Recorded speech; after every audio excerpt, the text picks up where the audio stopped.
Rise for the pledge if you can.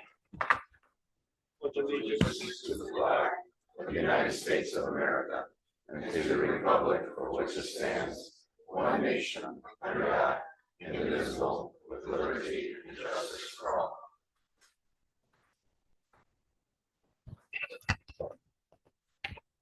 Good evening, everyone. This is the regular city council meeting for Monday, March 3rd. Roll call of members, please. Here. Zach Bryan. Here. Here. Bob Clemens. Here. Boris Arman. Here. Joe Sanders. And Council President Chad Jeffrey. Here. 6 president. Okay, we have 6 of the 7, so we do have a quorum. First on the agenda tonight is the approval of the minutes of the previous meeting, which was held on February 3rd. So, Second. a motion to approve and a second. Any further discussion on the motion? Hearing none, all in favor signify with an eye. Aye. Opposed? Motion passes. Tonight we'll have the reading of the agenda. We have no new items to add to the agenda. Approval of claims and SRF distributions. I would ask if the council's permission to the St. Patrick's Day logo contest winners. If we could move those up from their current position on the agenda under presentations to right after the approval of claims. So move. Second. A motion and a second to approve the amendment. Any further discussion? Hearing none, all in favor signify with an eye. Aye. Opposed? Motion passes. Thank you, council. Under old and deferred business, we do have 6 proposed ordinances, all second readings. One of those, we do have a public hearing. That's number 2. The ordinance amending the monthly rates and charges for the sewage works. So if you're here, you want to speak on that topic. When that comes up on the agenda, we'll open it up to the public hearing, and then you can get up to the podium and share with the city council what you want to share on that. Jumping into new business, we have 1 resolution, proposed resolution, 3 agenda items involving ordinances or amendments to ordinances, 1 petition to vacate. That also has a public hearing component. So again, once that comes up on the agenda under new business, we'll call out for the public hearing. So if you'd like to get up and say anything about that specific agenda item, you can do so then. That's number 3 under new business. And then we have, lastly, we have any approval of any conflict of interest forms. So that's tonight's agenda. Moving on, we'll do the approval of claims and SRF distributions.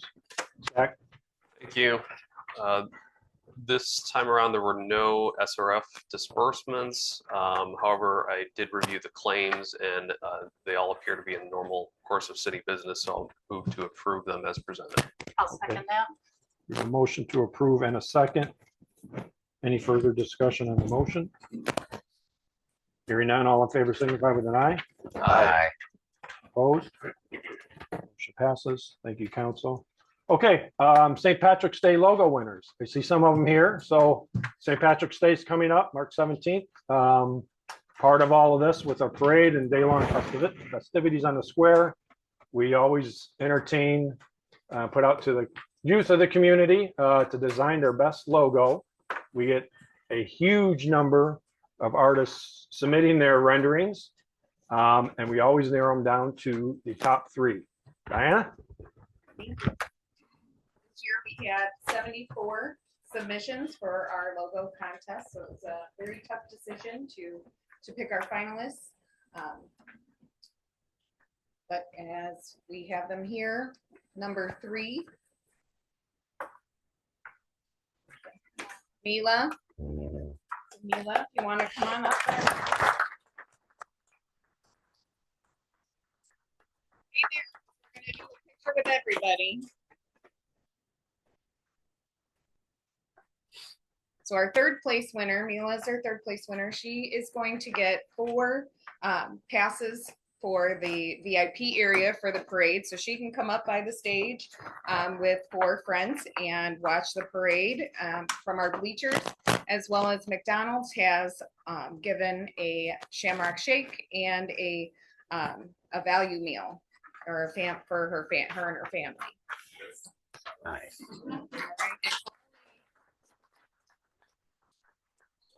Will also be over at the library for everyone to view. So you can see all the submissions over at the library.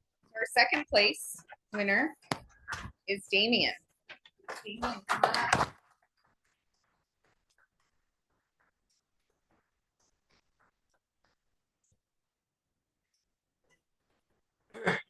And our first place winner is Maggie.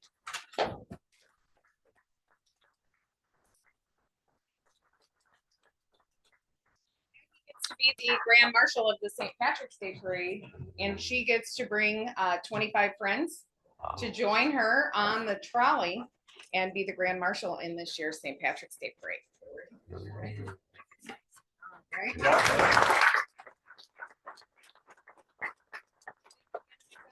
And to the Crown Point Library. Yes. And congratulations to all our winners there. We want to get a photo with the board. So this board, there'll be one of these on each side of the trolley. You guys want to help me hold this? Well,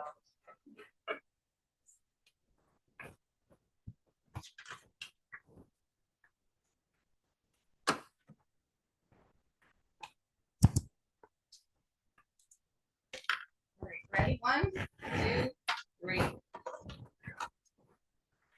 So great job. great job.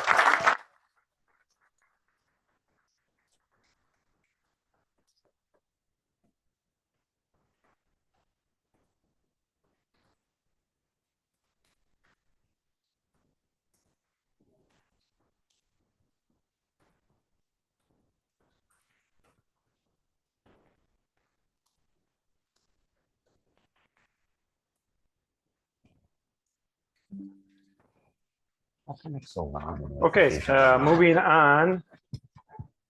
Number 1 under old deferred business. Number 1, ordinance number 2025-01-03. This is the ordinance amending monthly rates and charges by the water utilities. This was deferred from the February 3rd, 2025 meeting. This is also the second reading. And there's been no changes since the first reading. Oh, yep. That was my error. So if we move things around, sorry about that. Okay, so before we do the first reading on, or the first on that, we would open it up to this petitions, remonstrance, and public statements. So this is the part of the meeting that you can get up to the podium, state your name and address for the council, and then share with the 6 council members anything that you would like to share with them. If you want to share anything about what we have public hearings for, again, when it comes up on the agenda, we'll have the public hearing part for that. So it's anything you want outside of those that you would like to share with the council.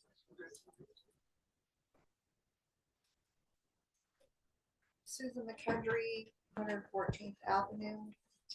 You all are familiar with me by now. This week I had sat in the mayor's office and had a conversation with him regarding the legally required conflict of interest disclosures that get filed in this meeting every month. Those forms are supposed to have the name of the employee or the government person and the entity or entities that they're involved with that have business or have presented items to be voted on by the city. It took several tries for me on my part to get the chief of staff and in a little bit of an instance, the mayor to wrap their brains around the idea that ethics and legality are 2 different things. Just because someone may have done something that they believe is legal, it still can very much be unethical. So I went to the city's webpage on ethics to get a little bit of clarity as to why that might be a deficiency that I'm seeing here in this chamber. And I was again, shocked because I brought it up in the past that I've gone to that page. And in the past, there's been a link to another organization that the city subscribes to be a part of, a shared ethics group. So I went to that page, and on that page, you can't really find what that listing of things that you subscribe to do are. It just says they're gonna train employees on ethics. The ethics page doesn't have a real ethics statement for what this city stands for. And honestly, I'm at a loss for words, which is really uncommon for me. I really don't know what to say. I'm disappointed. I've been disappointed from the first minute I came to a meeting in this room. I never wanted to be here. I wanted to trust that you all were going to do the right thing without me having to come here to tell you to do it. As many of you know, I'm part of a Facebook group and a web page, and all kinds of stuff is coming to us from all over the city. It's really disgusting. Something's going to have to change. And whether you want it to change or we're going to make it change, you're going to have to figure that out. I'm going to leave that with you. Thank you, Susan. Deb? My name is Debbie Thill. I live at 321 East Clark Street.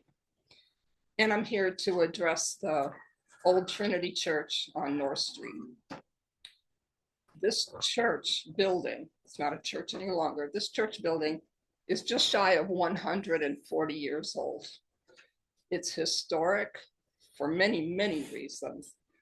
There's generations of Crown Point families that go back to the history of that church. The foundation has a buyer for this church.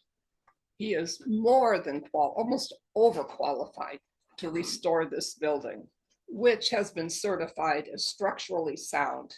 There's no reason for this building to come down. It is not falling down. It looks like hell, I'll give you that, but that's cosmetic and that can be corrected. Our buyer has the know-how, the expertise, the money, and the willingness to save this historic building. But for reasons known only to the city, they are blocking his efforts to take this building and transform it into something that the city can be proud of. Since I moved here in 2006, I have seen so many historic buildings come down unnecessarily, one after another after another. I've taken photos of buildings that I thought were in danger of coming down, and sure enough, they did.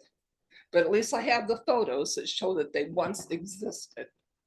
I don't want to have to take a picture of this church. It only is a block from my house. It's a beautiful old building, or can be again. If the city would just give this buyer, who is willing to put his own money into it, he does everything by the book, historically accurate, at his own expense. Just give the man a chance. Give this building a chance. Thank you. Thank you, Deb.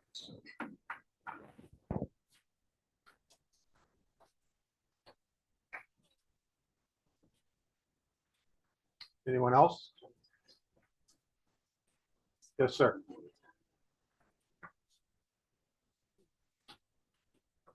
My name is Roy Shalor, 12351 South Williams Court. I'm here on behalf of the Church Foundation as well.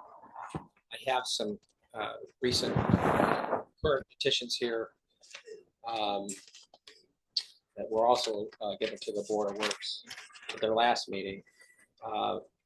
There are 43 petitions here from neighbors surrounding the church, an additional 103. So there's 146 signatures here and petitions, and I have copies if you'd like for me to. Yeah, can you give them to Dave?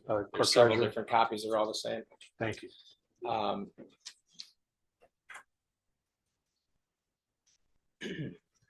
I would like to see this building saved as well. I think it could become an income producing property compatible with the neighborhood. I hope that the board and you, Mayor, or the council your decision affects not only the citizens of Crown Point, but future generations of Crown Point. This building was erected in 1886, and I just hate the thought of it being torn down and being an empty parking lot. I think we went through this 50 years ago with the courthouse, the old courthouse. The courthouse is not just a building on a square in Crown Point. It is the staple of the entire region and entire Lake County. This church can be a part of that. So I hope all of you make the right decision. Thank you. Thank you, sir.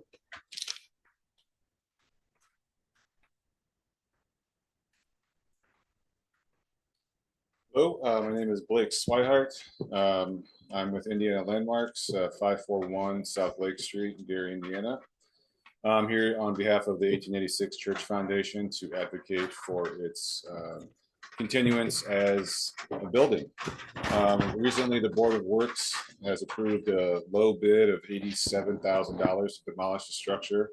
And I would urge this council and the city to reconsider tearing down the building. That building, as our friend just mentioned, can become an income producing property again. We had a buyer and still have a buyer to rehab the structure. We worked for months to find a well-qualified buyer to rehab the structure. And only when we'd found a buyer and had been talking to the city did we get embroiled into the demolition and unsafe building that we find ourselves now. I would urge the city again to reconsider tearing down the building. An empty lot in a neighborhood does not benefit anyone. $87,000 is a lot of money to spend to tear down a historic structure when it can be reinvested in that structure to help revitalize the building. In the last 4 months, the building has sat empty, vacant, unused. We had a buyer who would have been working on the project to inject local money into the economy using local labor. The laborers would have bought food and drink at local establishments. Instead of that, the building is sitting there empty and it's going to be torn down unless this council and the city reconsiders. So I would hopefully take a breath and think about the detriment to tearing down the building and being a little more creative and long-term in your thinking to reestablish and reinvest in the church. Thank you, Blake.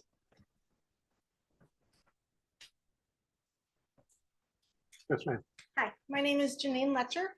I am the Indiana Room Specialist at the Crown Point Community Library, as well as the historian and vice president of the Lake County Historical Society. I've been conducting historical tours for the library for almost 10 years. This will be the 10th summer we're doing them. And that's one of the buildings that we discuss. And I am amazed by the amount of people who tell me my family went there. That means so much to the city. That's the oldest church building in the city. It's not the oldest church anymore. There are older churches, but it's the oldest church building in existence. Yes, cosmetically it needs some help, but again, this buyer and builder is willing to save it. It is a key part of that neighborhood. The families who lived in that neighborhood, still the families that we have, maybe aren't on that street anymore, but names that are actually sitting on the council founded the church. And it's a major part of Crown Point history. I hope you consider it again, just like the Timothy Ball School, which is the Crown Point, old Crown Point School Administration building. It was able to be saved and still be a valuable part of the community as a whole. And that neighborhood historically, I think we can do the same for the church with a little forethought, especially since we have someone who's responsibly maintaining other historical buildings in Crown Point. Thank you. Thank you. Okay, anyone else on their public statements? Going once, going twice. Okay, close the public statement part of the meeting. Moving on now, number one under old deferred business. Ordinance number 2025-01-03, This is an ordinance amending the monthly rates and charges by the water utilities. This was deferred from the February 3rd meeting. This is the second reading, as I said to the council earlier. There's been no changes from the proposed ordinance on the first read. I'll make a motion to adopt ordinance number 2025-01-03. Second. We have a motion for adoption and a second. Any further discussion on that motion? Hearing none, call the roll, please. Scott Bohr, Yes. Zach Bryan, Yes.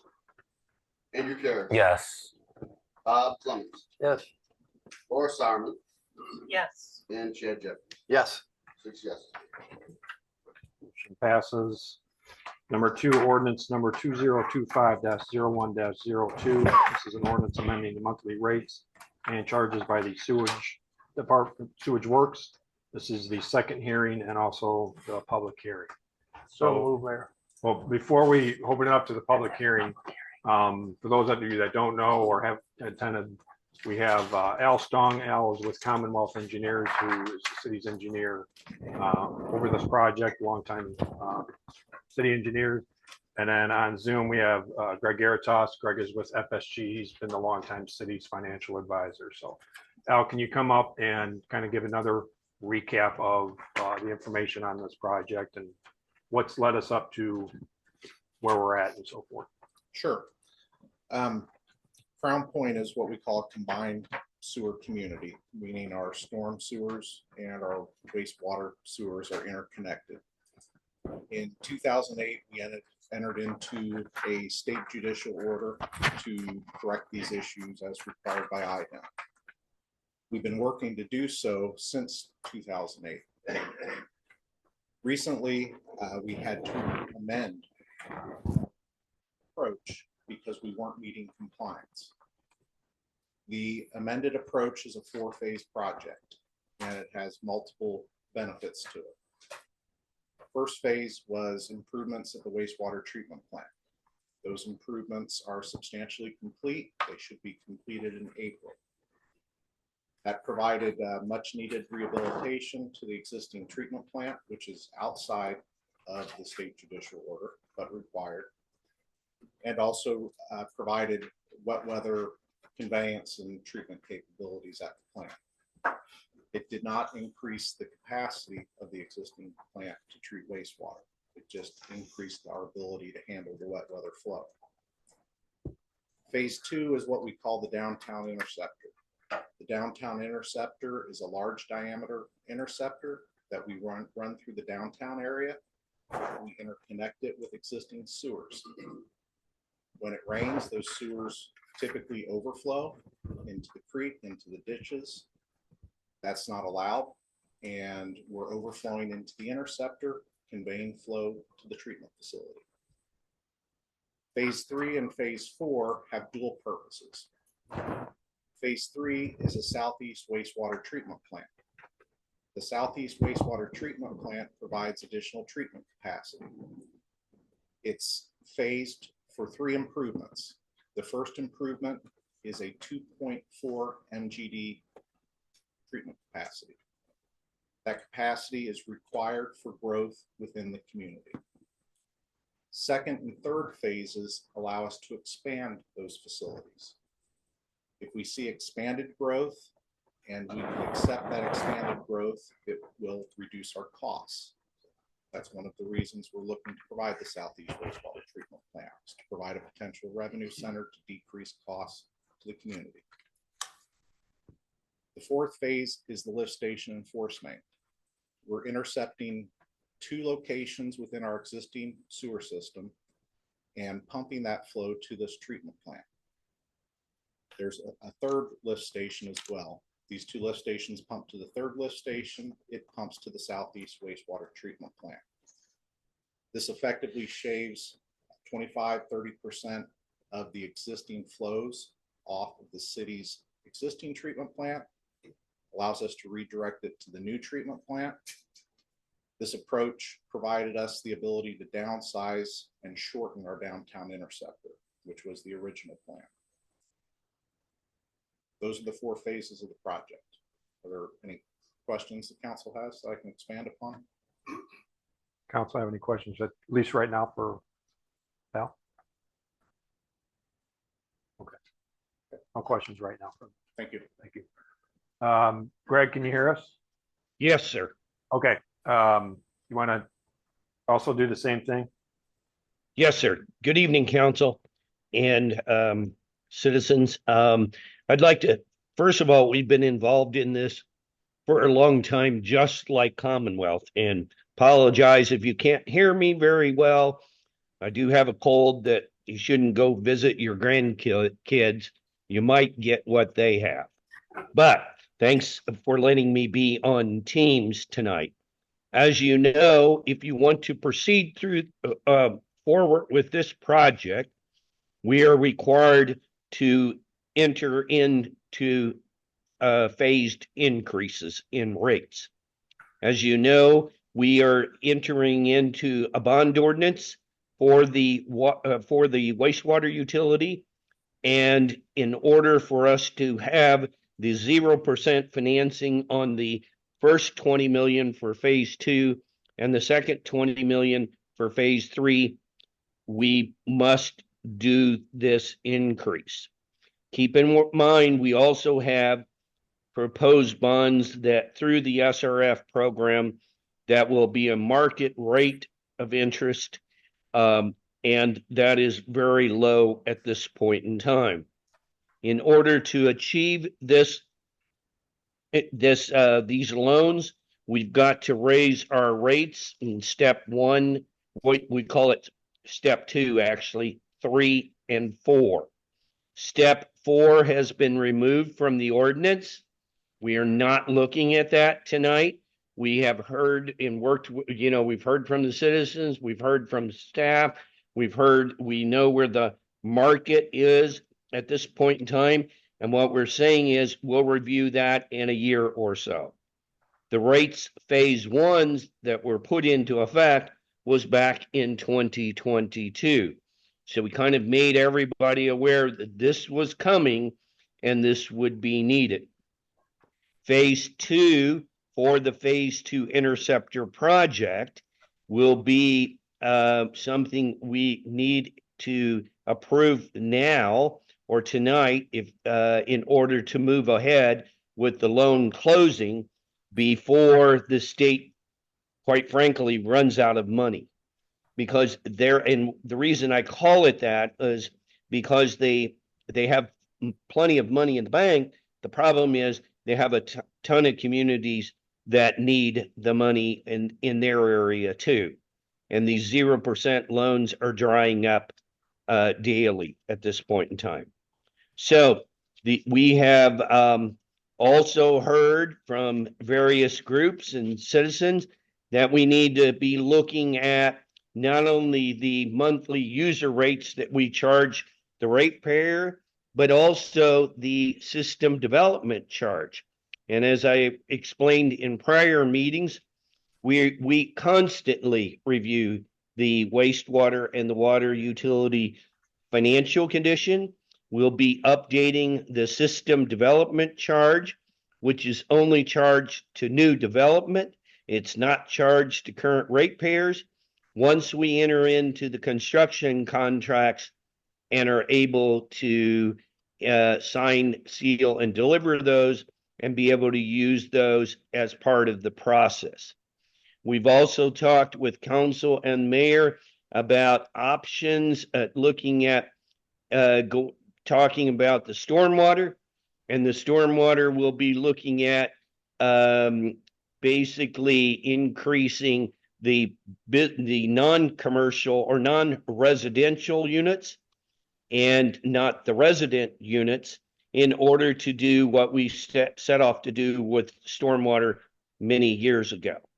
So I think what I'm saying is that we've had a really good history of good management, good stewards of the taxpayers and the ratepayers' dollars, and we will continue on that financial roadmap if you choose to do this project in the same way we've done it over 20 years.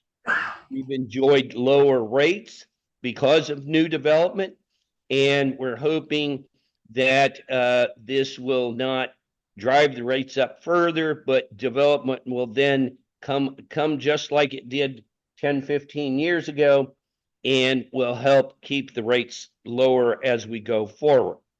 So I think in a nutshell, we've been on a really good road. No, you can't poke holes in our water and sewer rates, in my opinion. And I think we've done fabulous, and we're going to stay on that same roadmap and continue ahead if the council deems appropriate to go forward. Okay, thank you, Greg. So anyone on the council have any questions right now for Greg? Okay. Okay, we'll open up to the public hearing part. So if you would like to make comment to the council on this topic, come up to the podium, please, and state your name and address, and then share the information you would like to share.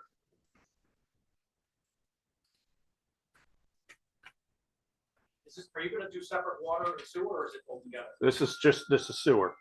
This is the sewer? Yeah, this is the public hearing on sewer. We already had the public hearing on water. So yeah.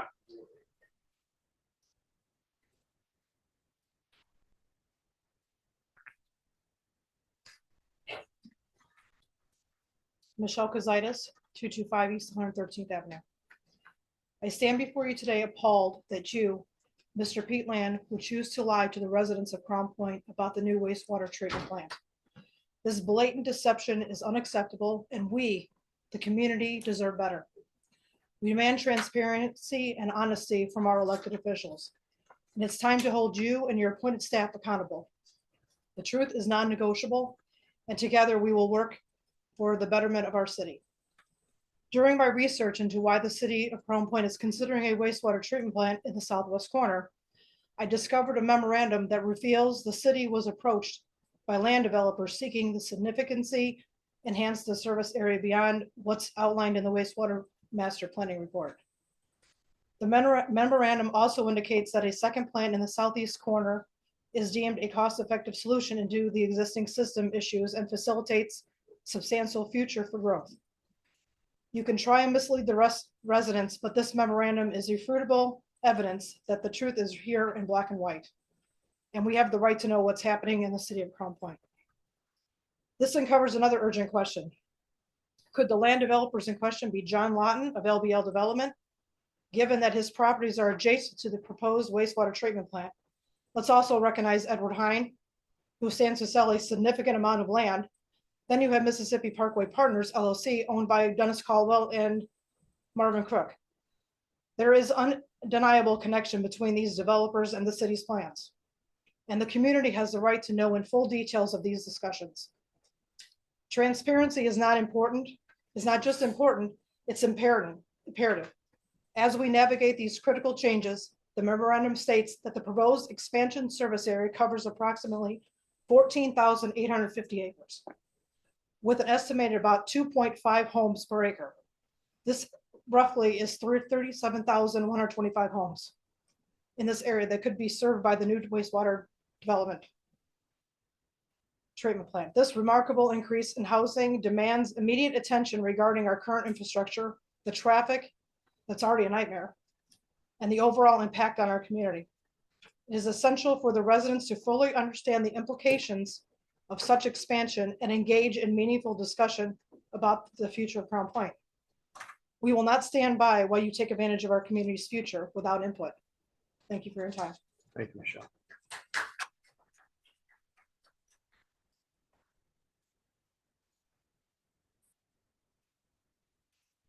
Sam Kozitis, 225 East 113th Avenue. So to follow up with what she just stated, I have in front of me the memorandum that she was speaking of. I just want to read a little bit of it. I feel it's important. In 2018, and I'll back up, Commonwealth did this report. They did what they were asked to do by the city. The city asked them to plan this project at the request of developers. So in 2018, the city of Crown Point wastewater master planning report was developed. The report identified system deficiencies and recommended improvements that support ongoing development and long-term growth within the community. Crown Point is currently experiencing significant accelerated growth, and wastewater collection and wet water treatment system has efficient capacity to accept the additional wet weather flows. As a result, the wastewater master planning report recommends increasing wastewater conveyance and treatment capacity by implementing a long-term growth project. Figures E5 and E6 from the wastewater master planning report, which includes the downtown interceptor, known as the Southwest Interceptor, wastewater master planning report, Indiana Grant Interceptor, Lake Interceptor, and a side alternative. As stated, Crown Point is experiencing significant accelerated growth throughout the area. It is Commonwealth's understanding that the city has been approached by land developers and asked to consider significantly expanding the service area beyond the limits shown in the wastewater master area or master planning report. A second wastewater treatment plant in the southwest portion of the service area is considered by developers as a cost-effective solution to both the current system issues while supporting substantial future growth beyond the service limits indicated in the 2018 master plan report. Details the numbers of connections of the acreage for the existing wastewater service area. And in the memorandum, it goes on to say that what she mentioned, approximately 2.5 homes could be constructed per acre, which means approximately another 37,000 additional homes when it's all said and done could be on that unit if full build out is. Okay, so keep that in mind, people. There's a graph that they have on there, the chart that says land developers proposed service area. Total of connections, existing area right now is 16,000. I'm sorry, in 2018, it's 23,899. And now the land developers proposed service area is 66,000 connections. So, and then they say the service area is increased. So again, this is all based on developments that they're, backroom deals. I don't know. I mean, it's ironic, a picture of Hey, Sam, City address it to the council. city employee, well, the people are gonna see it too. That's okay? fine, but it's the The council. council. By the way, I emailed all of your council members too, but whether you got your email, I got this. But here's a picture, okay? On a golf course. This was in February 19th. This was all done under this was Uran's baby here, which Alex has been right alongside with him, okay? So here's Alex on the golf course. You got Anthony Schluter, you got Greg Falkowski in here, you've got members of the developers, you've got David Uran on here. Alex, so it's very ironic, I would have loved to have been on that golf course and listen to what you guys are planning, but it's not for the residents of Crown Point. Thank you, Sam. Anyone else under the public hearing? Yes, ma'am. Susan Pendry, 114th Avenue. Just a couple of things real quick. I've been looking over our city status with the state of Indiana and where we fall within the city hierarchy. And there was some discussion not long ago about Crown Point maybe considering becoming a second-class city. And whether we want to or not, we're going to be there. Next time they do a audit of the citizens in this county and they count how many of us there are, we're going to be there. And if you continue this growth, we're going to be there before then. Because 37,000 homes is going to be more than 37,000 extra residents. So you need to consider why you didn't want to be a second-class city before you start making us one. Thank you. Thank you, Susan. Okay. Anyone else? Going once, twice. Okay, we'll close the public hearing component and bring it to the council for any questions of Al or Greg or action.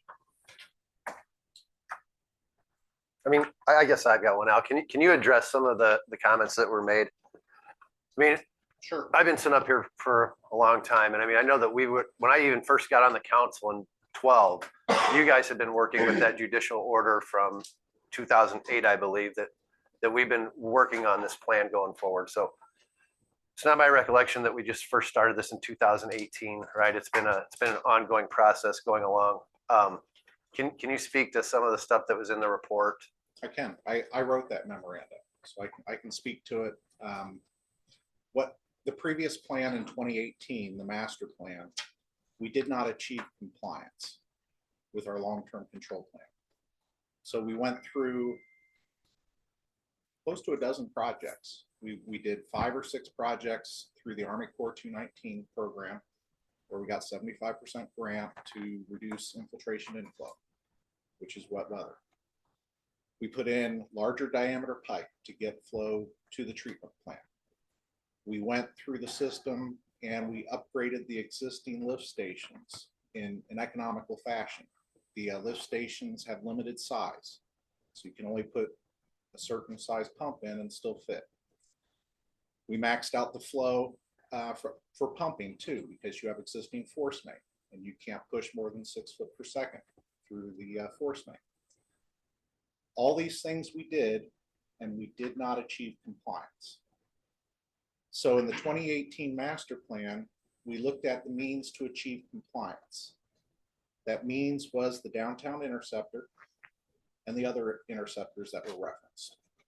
We were bringing all the flow to the existing plant through these larger diameter interceptors, the expanded interceptors, and we were putting wet weather treatment at the plant.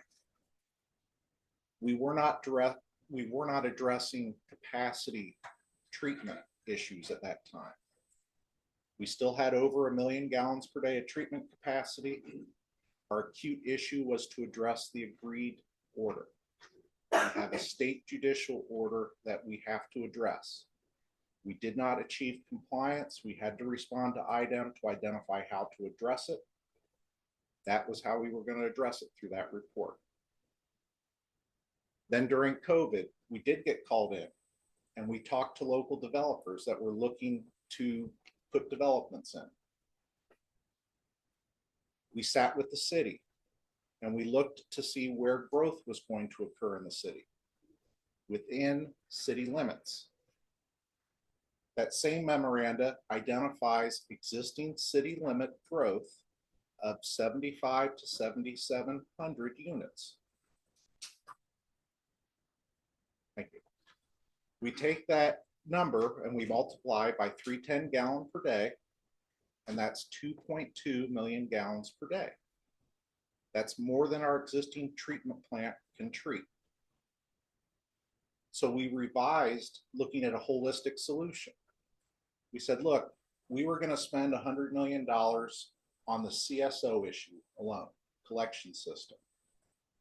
We have developers that want to come in and get treatment. Let's look and see if we put a second treatment plant here on the southeast corner of the city, what we could do, where could we save money? So we looked at it.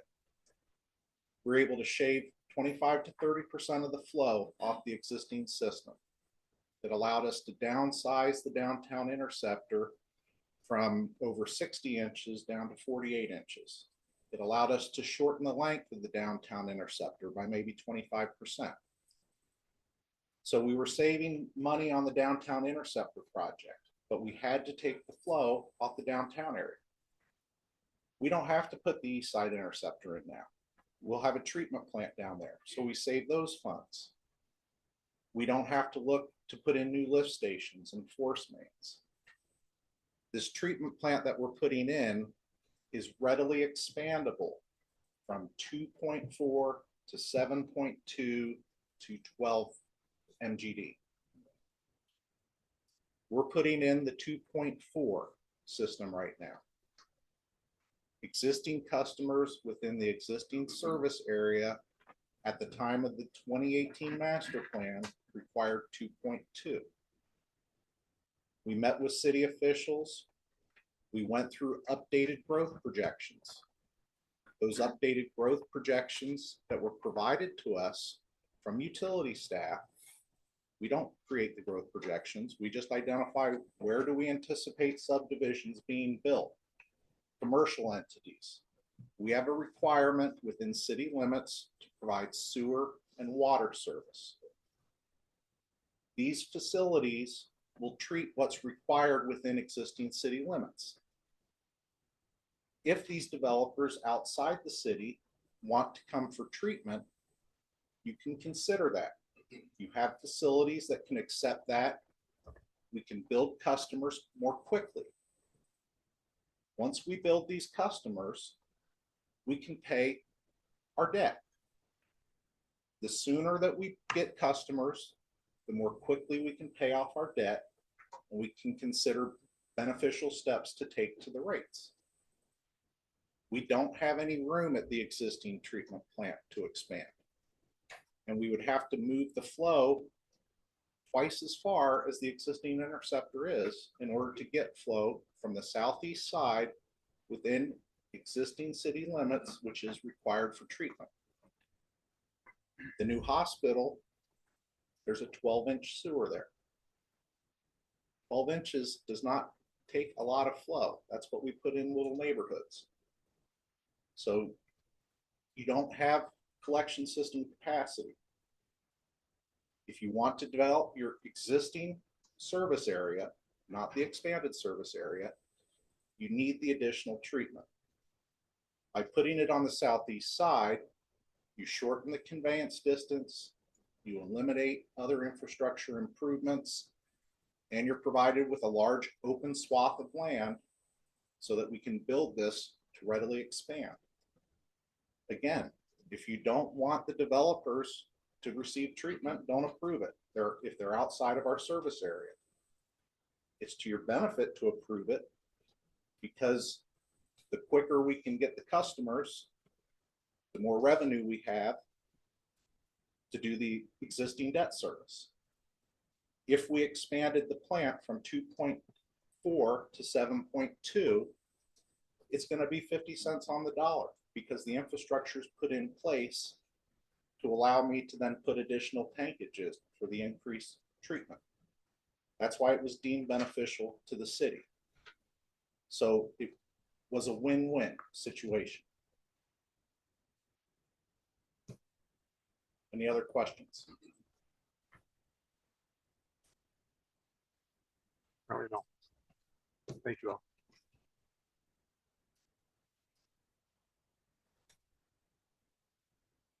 Okay, still at the council for any additional action or questions of Greg, if you have any for that.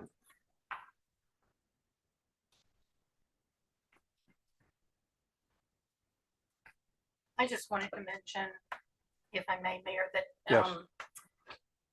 When I first got on the council, this judgment, this state judicial mandate, I think it's understood. The state can tell us what we need to do, but they don't have to give us any money to do it.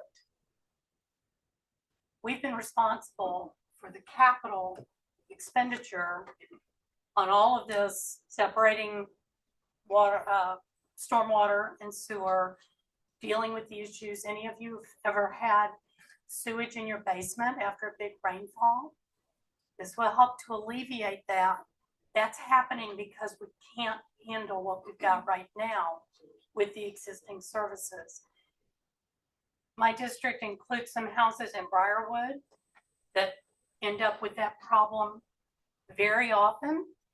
It's not been a lack of trying to make it better. It's because there are limits to what our current infrastructure can handle. So this isn't just about new development. And remember, any of you who haven't lived here, if you've lived here less than 50 years, you also were complained about by whoever lived here before you. Nobody wanted the growth. Nobody wanted the extra houses. Nobody wanted the new subdivision. And yet it's working pretty well. People want to live in our town. If we don't grow, we die. So there are some things we have to make compromises including traffic issues. We realize those are growing pains. This is not something that's new. We didn't start talking about this 6 or 8 months ago. This was on the docket for me in 2006 when I was first appointed to the council. And the thing that I was told then was, this is going to be multi-millions of dollars that we aren't being given. But the city has worked hard to make grants happen, to work with low interest or no interest state funding as it's become available. This will be another situation where we are trying to do that as best we can. Rates have fluctuated through the years. If you've lived here a long time, you know there's actually been a rate decrease in recent history, which is unusual, but not unheard of. But we have to take care of what we got now, and we can't do that without the new plant. It's unfortunate that you aren't in on every single word of the process. Mr. Stong is amazing in explaining why and what and whatever. And for 20 years, close to 20 years, he's been working on this project. So I don't know. I'm not an engineer. I'm a resident who has had flooding and issues with near neighbors with the sewage problems.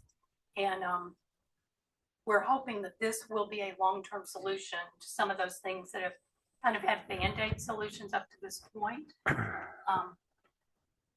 So it's not something new. It's new if you just read about it in the paper a few weeks ago, but this is not something new. Thank you. Thank you, Laura. Well said. Bob? I came on in 1996, last century, and the same problems that Mrs. Solomon was talking about was happening then before she got here, and we had the problems. We try to fix the problems. We try not to create the problems, and that's just what we've been doing here. And this is not an easy job. America is not easy now. We have to work on the quality of life. And I understand what the ladies and the gentlemen in our audience are talking about. I have the same feelings. That's the reason I hold the office that I do and work with the people. This is the third mayor I've worked with. I worked with Jim Metros, Dave Uran, and now Pete Land. It's not an easy job being a mayor in this city. I sit and watch what they do all through the years. I wouldn't want the job, but this is a good job. And we got a good council to work for. This is a good council, believe me or not. And we work very well with Mr. Land, and he lets us know. And I also sit on the Board of Works, and I deal with Al every 2 weeks. And I understand what goes on. And Mrs. Sarman, you handled it very well. What you said, that was enlightening there. And Mayor, I know many times I talk to you, and you tell me many things. And I know you people are upset, but life goes on, and we're getting a transformation of people from the West. A lot of people from Illinois coming in. And we're going to get more. We know they're coming. So how are we going to be ready for them? This is what we're trying to do. And I hope that we can all come together and work together with the public and the quality of life that we're here for. And this job is not easy. Thank you very much. Thank you, Bob. Mayor, I have something. Yeah, So I think one thing that I don't think was clarified previously, but there's been quite a few questions on is why is the financing set up in such a way that the burden of paying down the debt service for these capital improvements, why is that being borne on the existing ratepayer and not on the commercial industrial users that are going on the south side? I don't know if Greg's still available, but if he could speak to the mechanisms for paying down the debt, what we've done from a system development charge point of view, and how that was implemented in such a way to relieve some of that burden of the existing ratepayers and transfer that on to, to remove the burden for people that have been here for a long time and place it more on the new development. If you could speak maybe a little bit to that, that might help answer some lingering questions. Sure. Okay. Yes, I am. Sure. So as you know, our banker for this project is the state of Indiana. The state of Indiana State Revolving Fund has requirements. The requirement number one is that when you issue a debt today, you must have revenue in effect or being able to achieve enough revenue based upon the last calendar year to service that new debt. We do not have enough revenue from calendar year 24 to service the new debt. Standard number two then, or a point number two is the state says, then you must enact a rate increase and you must show that rate increase has been enacted before we will loan you the money. And enacting a rate increase means you must have ratepayers bringing in monthly revenue, and you can't project forward and say, we expect 300 new customers over the next 4 years, and we're going to put that in to the 2025 revenues. No, they have an independent consultant review all the numbers from the accounting standpoint, and their standards are you cannot use growth revenues, either system development charges or even future customers, to enter in or to start paying your debt once you close the loan. So we also have state law which says, and Zach, we kind of went over this. You had a great proposal or suggestion about maybe having the minimum go up a little less and the larger customers go up a little more. And we discussed that. And as you know, we have to have cost-based fair and equitable rates according to the state law. We also have to be able to defend those, because in the event we get in a lawsuit, we want to be able to have basically a for sure case, and that's the standards I use. So we don't have a cost of service reason. What we do is we have in the proposed ordinance, $9.95 for every 1,000 gallons plus the 676.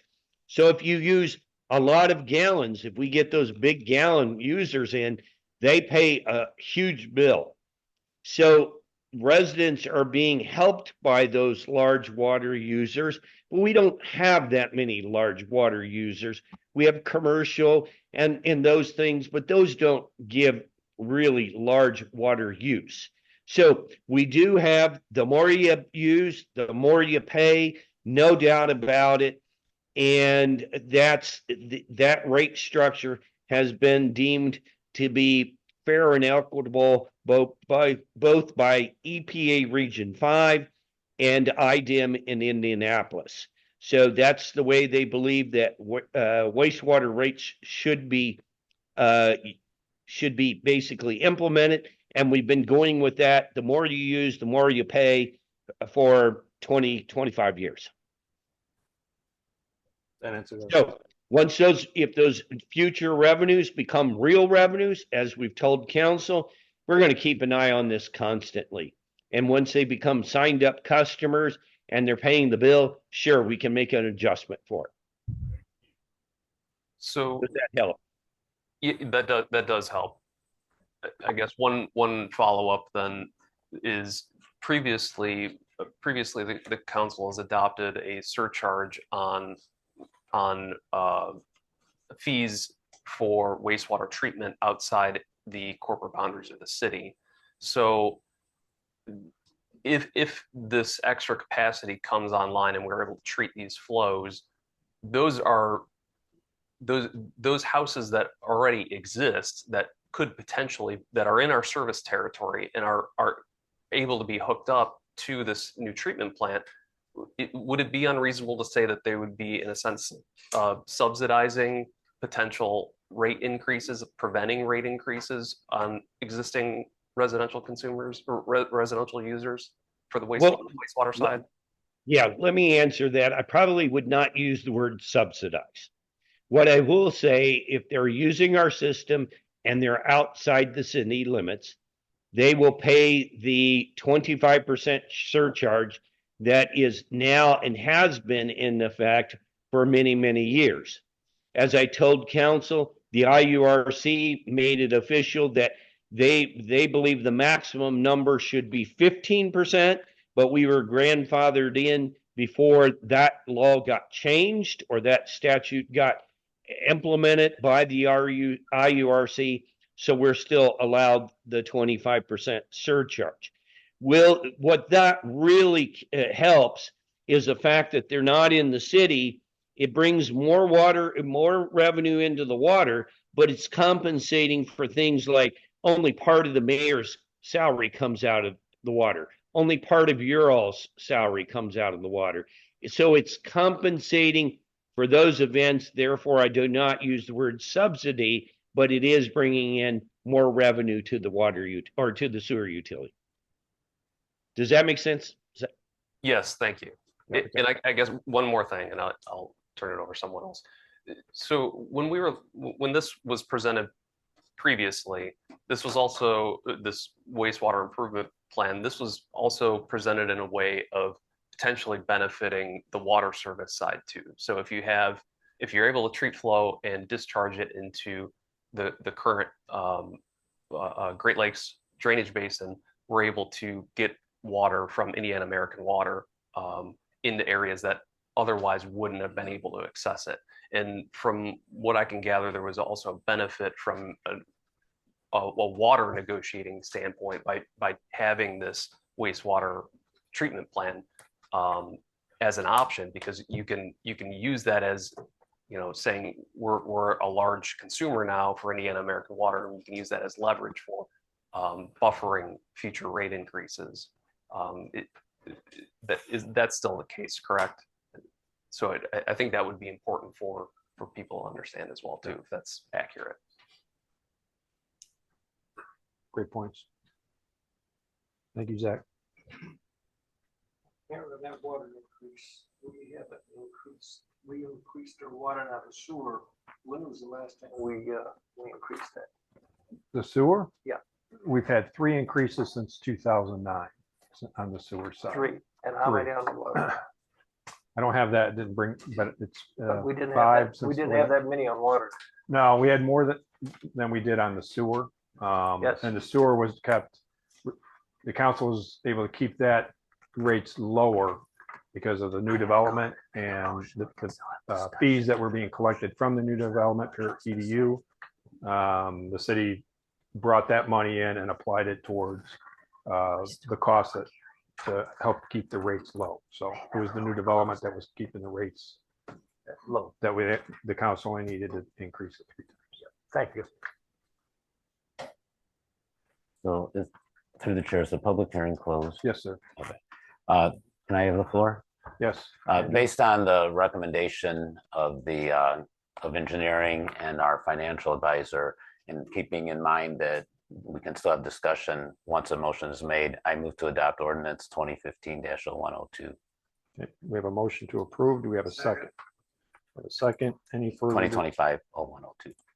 Any further discussion on the motion? Hearing none, call the roll, please. Okay, Scott Moore, Yes. Zach Bryan, Yes. Andrew Carroll. Yes. Bob Clemens. Yes. Laura Sarman Yes. and Chad Jeffries. Yes. Oh, yes. Okay, motion passes. Thank you. Number 3, ordinance number 2025-02-05. This is an ordinance authorizing the issuance of waterworks revenue bond. This is the second reading. I think we have Sarah. And is anybody from Ice Miller on? No. No. Yeah. Yeah, I don't know if Sarah's. She's raising her hand.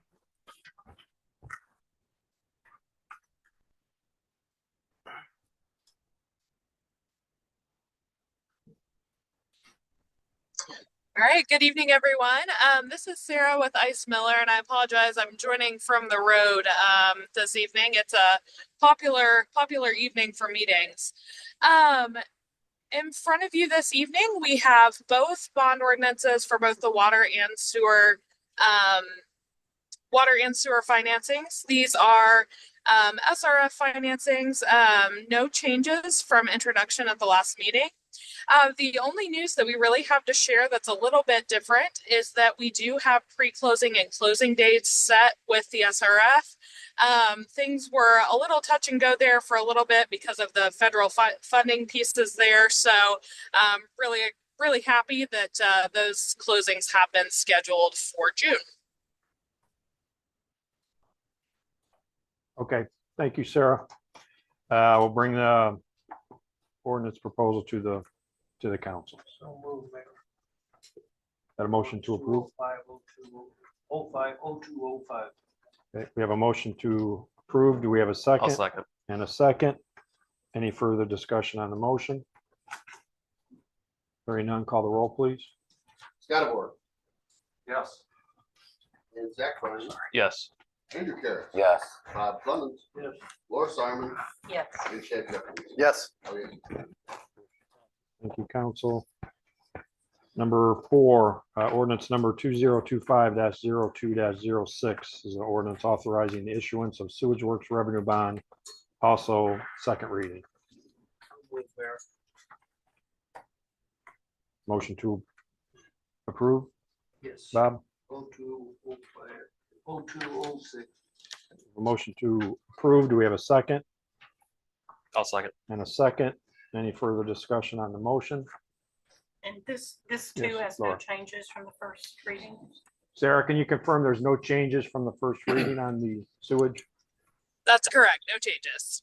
Thank you. And Greg, just to be clear, this still is eligible to repayment is eligible under the stormwater utility also, right? Because that's umbrellaed through the wastewater. Correct. Both both wastewater and stormwater are part of the wastewater utility. Thank you. Any further discussion on the motion? Hearing none, call the roll, please. Okay, members, your vote, please. Vork. Yes. Bryan. Yes. Karas. Yes. Clemens. Yes. Sarman. Yes. Jeffries. Yes. Oh, yes. Thank you, council. Thank you, Sarah. Thank you. Number 5, ordinance number 2025-02-07. This is to amend the subs and dues lists ordinance of 2025-0104, second reading. Just remind the council, this is just one for the communications to add the Hootsuite into their list. Motion to approve. Bless you. We have a second? And a second. Any further discussion on the motion? Hearing none, call the roll, please. Okay, Scottabore. Yes. Zach Bryan. Yes. Andrew Carroll. Yes. Bob Clemens. Yes. Laura Sarman. Yes. And Chad Jeffries. Yes. Oh, yes. Council motion passes. Number 6, ordinance number 2025-02-08, an ordinance amending ordinance 2023-08-19, establishing the city of Crown Point water, wastewater service areas and regulating the furnishing of services. Second reading. So move, Mayor. A motion to approve the ordinance. Do we have a second? Second. And a second. Any further discussion on the motion? Hearing none, call the roll, please, David. Okay, Vork. Yes. And Bryan. Yes. Karas. Yes. Clemens. Yes. Sarman. Yes. And Jeffries. Yes. Oh, yes. Motion passes. Thank you, council. Number 1, under new business, resolution 2025-03-06R. This is a resolution for special use to allow motor vehicle services and repair in an I-1 industrial zone located at 1853 East North Street. It's received a 5-0 favorable recommendation at the February 24th BZA meeting. Is anybody here representing the petitioner on this one? Good evening, council. Before you start, Josh, can you give a staff report, please? Yes, sir.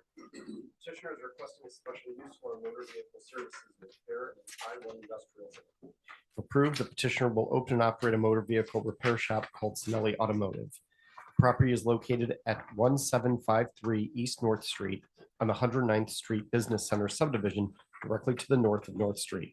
The parcel is bordered by I-1 industrial zones to the north, south, east, and west. The building was constructed for automotive use and has been used for motor vehicle services in the past. The petitioner came to the city about moving forward with the same use, but understood the previous tenant had never received special use approval. The petitioner has been working with the city to move forward with proper approval to make the site compliant with their zoning ordinance. No calls of support or remonstration have been received by the planning department. All notices have been properly sent out by certified mail, and the notice has been published in the newspaper. The petition was heard at the February 24th, 2025 Board of Zoning Appeals meeting, where it received a favorable recommendation of 5-0. Okay, thank you, Josh. Thank you. Hi, state your name and address, please. Anthony Sinelli, and home address or proposed business? So you can do proposed business. 1753 East North Street. Okay, and what would you like to share with the council? Just as stated, the building was used before me. I don't know if that was a legal business or not for automotive, but I'm just, a guy looking to make the next step out there and be a part of Crown Point's family-owned businesses. And, I hope you guys will go in that favor. Okay, thank you. Any questions? Bring it to the council for any questions of Josh or the petitioner or action. I wanted to say I commend you for getting this compliant as far as the zoning is concerned. We appreciate that you're working through the correct steps. Regardless of what went on before, we appreciate that you're working through the right steps. Absolutely, great point. I move to adopt resolution 2025-0306R. A motion to adopt and a second. Any further discussion on the motion? When I went up there, it's my district. I looked at it and all was in order. Okay. Bob? I looked at it and there was one there before and he's right. And I don't see any complaints out there at all. I just wanted to say, yes, okay, my family's business is right behind you. Okay, which one is Evork Electric? That would be right behind it. And all I want to say is there's been a lot of people cleaning up around there because other than their side, a lot have let it go to disarray. So all I ask is for all those businesses there, not just mine, I'm not being biased, or my family's, just not a lot of beat up out, old cars sitting outside, their parts flying everywhere. I am trying. They're trying best, to clean up that area. 100%, So that's all I ask. Absolutely, no, and hey, that's a respectable, thing to say. Absolutely. And I know what you mean. The guy in front of me, he's got. There's a Trust couple me, around there. I that's really wish still not that cleaned wasn't up. there, but Others are making efforts to clean up that area, and some just aren't compliant. So okay, so make sure. No, yeah, heard. Appreciate it. Absolutely. Thank you, Scott. Any further discussion on the motion? Not? All in favor signify with an eye. Aye. Opposed? Motion passes. You're all set with the special use. Thank you. Congratulations. Thank you, council. Yeah. Congratulations. Thank you.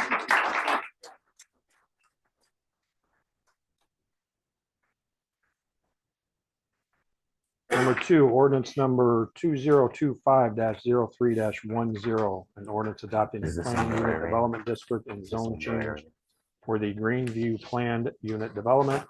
This is the first reading. Before we start, Josh? All proposed petitioning for the development of 199 lot subdivision on east 101st and southwest Summer Tree subdivision. December 11th, 2020. Meeting as a workshop. Favorably.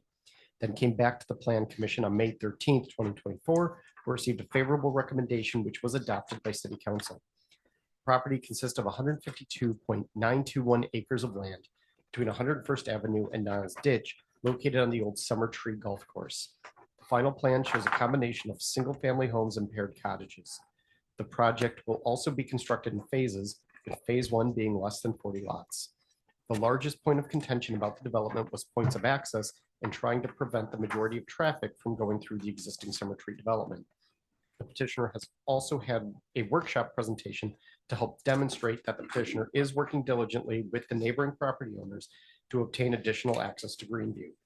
The developer has worked with planning, engineering, fire, and utilities to meet the city's requirements. The plans have been reviewed and approved by city staff. The petition was heard at the February 24th, 2025 Plan Commission meeting, where it received a favorable recommendation of 5-2. Okay, thank you, Josh. Okay, sir. Good evening, Kevin Pascal with Earthoff Homes, 8051 Wicker Avenue, St. John, Indiana. Here tonight to seek final PUD approval for our Greenview project. As I mentioned at the Plan Commission meeting last Monday, we spent the last 6 months or so going through the staff review process on all final PUD materials, as well as getting approvals from both MCD and the Lake County Drainage Board. We did receive approvals from both of those entities, and I forwarded the appropriate documentation to staff. Nothing major in our layout has changed since the preliminary PUD phase, so we're in compliance with what is contained in both our preliminary and final PUD development plan documents. We had 2 comments from the Plan Commission that I did want to address tonight.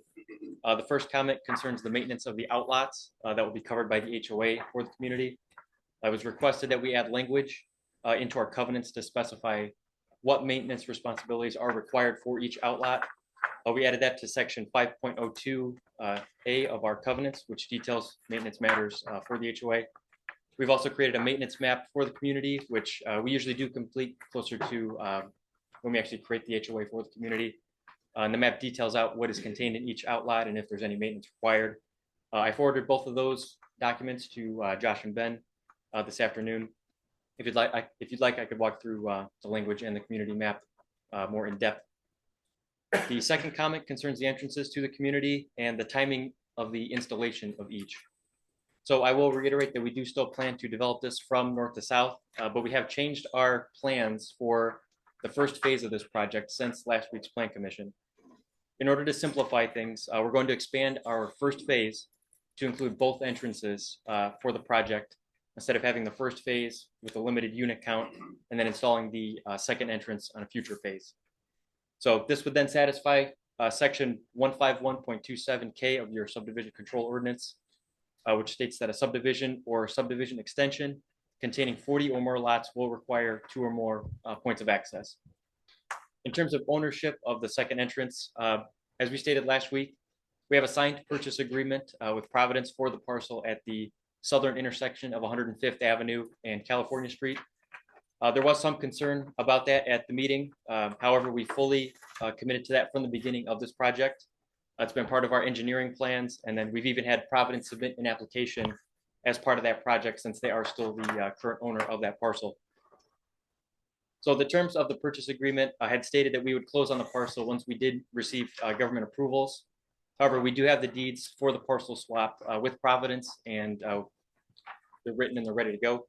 So we've already begun to move forward with completing that transaction, and we should have that process completed in the next few days. There's no doubt in our minds that we will have that completed before the adoption of the final PUD ordinance next month. And we are more than willing to submit documentation to staff proving that the swap did take place and that the deeds are indeed recorded. So with that, I'd be glad to take any questions or comments that you may have. Thank you. We'll bring it to the council. Any questions, staff or petitioner? Jack, that's your district. It is, and the language I brought up the maintenance because we had discussions with Waterside behind. Do you have a schedule on that maintenance too, like how often it's going to be completed? And we do. Okay. Yes, that's part of the community map. Yep. Just a comment. I'm glad to hear the second entrance can be part of the first phase too. I think that was an important point that's been brought up in the past as well. So I'm happy to hear that. It was extensive discussion at Plan Commission, so I appreciate that Earthoff has heard the requests and acted on them. Josh, you concur that this is an improved situation? Yes. Yeah. It sounds like a thank you for that.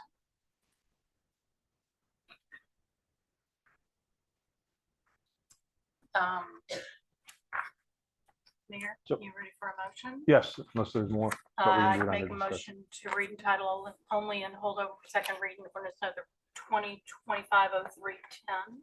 I'll second. There's a motion and a second to approve Any further discussion on the motion?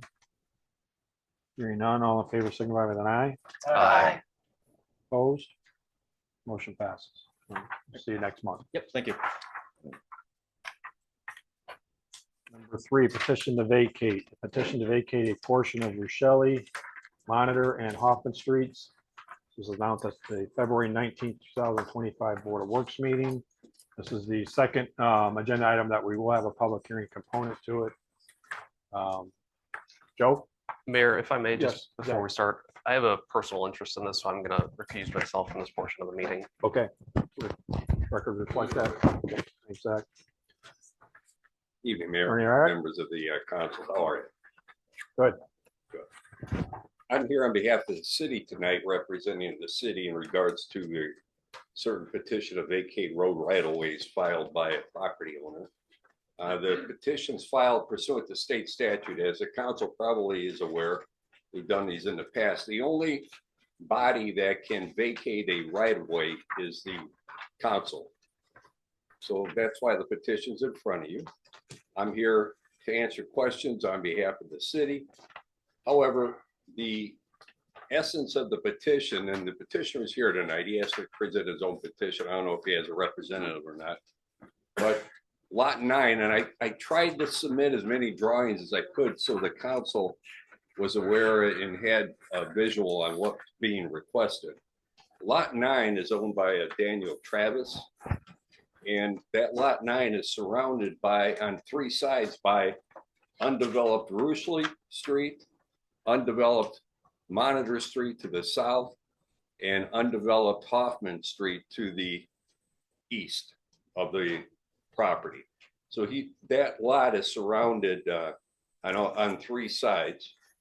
Mr. Travis is in the process of trying to sell the property. That's where Zach Bryan and his wife are interested in purchasing the property, and they potentially could have an interest in this property once their contractual obligations are met, whatever that may be. I'm not privy to those. But the state statute that governs the process of vacating these right-of-ways is really a way to, if the council approves it, to return those parcels back to the properties who originally donated the right-of-ways. So it's not like we can sell these parcels. The statute doesn't allow a sale. It's purely a petition to the council for a vacation of those right-of-ways if you see fit. In this one, it's a little unique. Usually we have like 60 foot of right-of-way. Half of that goes to the lot owners to one side that abut it. The other half goes to the property owner to the right, or north or south, whatever the situation may be. This one was interesting. The Ruchley Street, Monitor, and Hoffman Street originally were platted as 60-foot right-of-ways. Somewhere in the past, probably many a year ago, nothing I was involved in, there was a vacation process that vacated half of Ruchley, half of Monitor, and half of Hoffman to the adjacent property owners already. What remains is 30 foot of right-of-way, which is then, if the council grants the petition, would go all to Mr. Travis, because the other adjacent property owners have already received their property. So that's what the request is tonight. You know, from the city standpoint, we've been in supportive of these petitions because it returns property to the tax rolls. And in addition, it prevents any potential liability of us having right-of-ways. The city owns right-of-ways for areas that we never intend to develop. So we're supportive of the process. And Mr. Travis has to present his petition to the council. Obviously, as the mayor indicated, it's a public hearing. It's been advertised in the newspaper according to state statute. Certified letters were sent to each of the adjacent property owners that abut the roads that are being requested to be vacated. So anyone that would like, as mayor clearly pointed out, it's a public hearing. Anyone interested in the petition can come up and talk about it also. But I'm here if you have any questions. There are some things, if the council does determined to grant this. There's some issues we want to address at that point, a turnaround that approved by the fire department, things like that. But let's hear the public hearing first and see how the council feels. Okay, so before we do the public hearing, is the petitioner? Afternoon, sir. You want to state your name and address for the record, please? Daniel, excuse me, Daniel Travis, 234 Maxwell Street, Crown Point. Petitioning tonight to vacate these 3 sections of road. They're unapproved. They're currently not being used as city streets, and they no longer meet city standards. This gentleman referred, half of that was vacationed, don't know when. But the existing landowners got half of it and was thinking that the other half would come over to me. You know, and as you said, it would be a benefit to the city of Crown Point as more property on their tax records, especially with a newer sewage treatment plant coming in. So I respectfully request that the council look it over and make a judgment and preferably put it back on the tax rolls. Thank you. Thank you, sir. Unless the council has any immediate questions, we'll open up for the public hearing. Okay, Bob, it's your district. Mayor, into the Board of Works, and I made the motion to send it to the council for this hearing. I have talked to the gentleman out there. I have been out there, and I think I'll make a motion to approve this for the fact that everybody's been healed out there. Joe, is that so?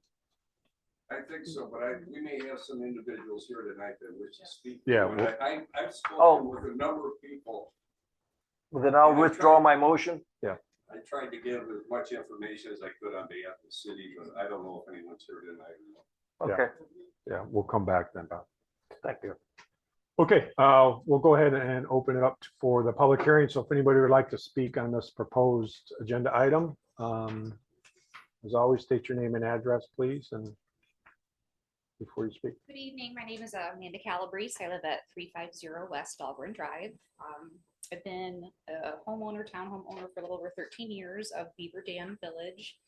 We are a nonprofit homeowners association. We have a small little private area back there. We have a personal pond, tennis courts. There is a clubhouse that is connected to that side street that he was referring to off of Hoffman.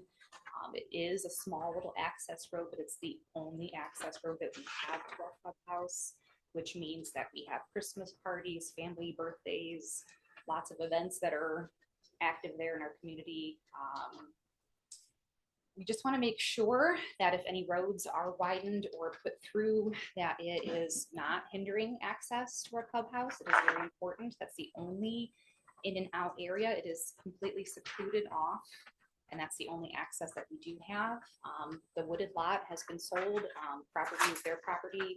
We're also concerned about having a road possibly going through that small little access road that we have chains already lined up so that people can't enter our property because cars pull in. It's very secluded. There's a basketball court, there's a tennis court, there's a pond, there's 2 parks, 2 playgrounds. People love to come over. They love to fish. It's a privately owned property. We all have our fees that we pay, and we all work hard diligently to keep up with the grounds. So it's not open to the public. So we were really hoping that having an access road like that would not broaden more people and having access to our private property. Our concerns are we just put up cameras around our clubhouse because of vandalism and theft and unwanted people back there. And we're just really concerned that more access to the clubhouse and to the roads and anything back there that's built up will have more access to our private property, and it might cause more harm than good for our little area that we have back there. Thank you, Amanda.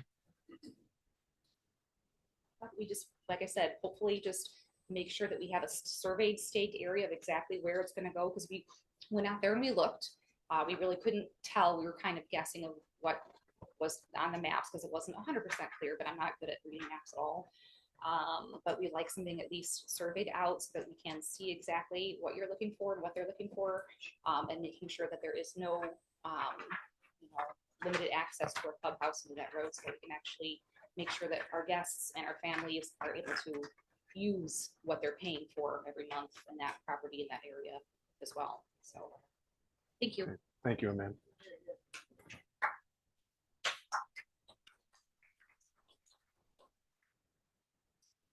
Amy, ma'am. Hi, my name is Sue Smoot. I live at 313 West Dahlgren. I actually emailed Bob Clemens about this. He hasn't replied, but my concern is not just our access, but a first responder access. There's a pond back there. Kids may not read the signs we have posted that they should not be going on the ice. If anyone falls in that pond, we're going to need first responders. If that right of way is blocked, we cannot get first responders back there. Similarly, if we're holding a family function in the clubhouse side of our maintenance building, someone has a medical emergency, we cannot get ambulances back there if that right of way is barred.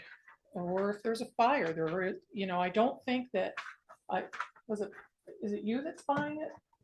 Zach Bryan? Yes. Okay. Okay, and that's great. I'm glad you're gonna have a house, that's fine. But you're not gonna be able to develop the entire 3.5 acres because it goes up to a point and your house isn't gonna be up there. There's still gonna be wooded areas up there that catches fire. Again, we need first responders. So we haven't seen what your plan is for how that will be developed. And I didn't catch your name. Joe, okay, assistant attorney for the city, is that right? We haven't seen any potential drawings for how that property will be developed, so I'm not sure. We could have this one. Okay, I'll grab that in a minute.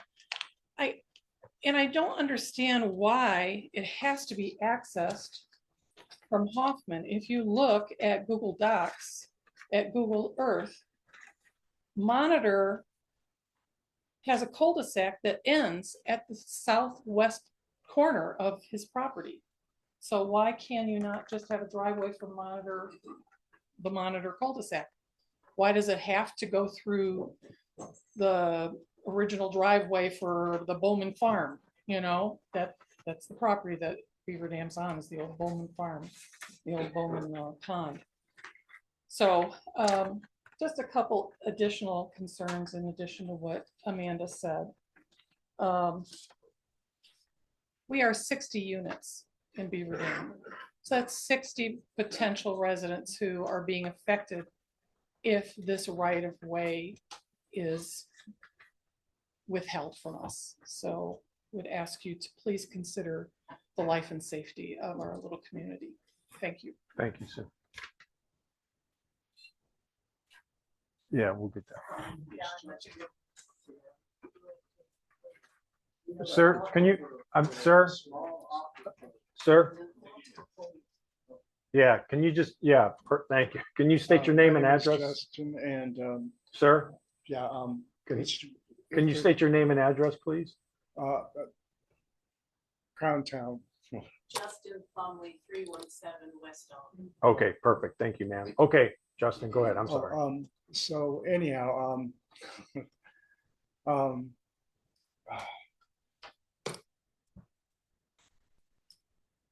if that aquifer, it's a little one, but it's good.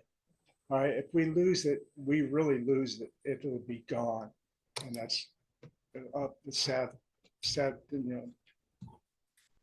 that. Thank you. Susan McKendry, 114th Avenue. I wanted to say to Zach, thank you for recusing yourself and setting yourself aside as it was appropriate in this situation. Thank you.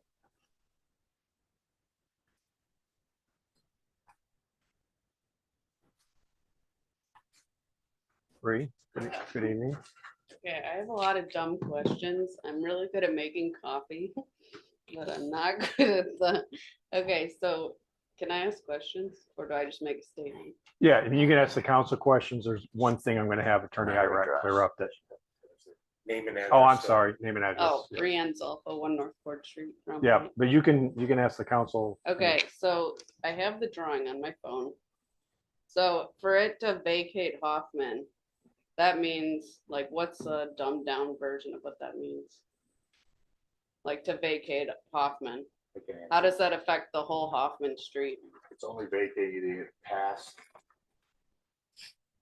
the Monitor Street right away. Yeah. Right, so the great remainder of Hoffman Street will remain the same. Yeah. And it's vacating it past the entrance to the area for the condo association. So the remainder of Hoffman to the south is not being affected. Okay, and they're not gonna expand the width of Hoffman in order to continue on Hoffman. My understanding is there's only 30 feet of right of way there now, so they cannot expand it any more than that. Yeah. There is pavement that is covered up by brush that may get cleared out to make Hoffman more of a street rather than Yeah. a driveway. But there's no room for expanding Hoffman any more than that 30-foot right of way. Okay, so clearing the brush would expand it how much, do you know?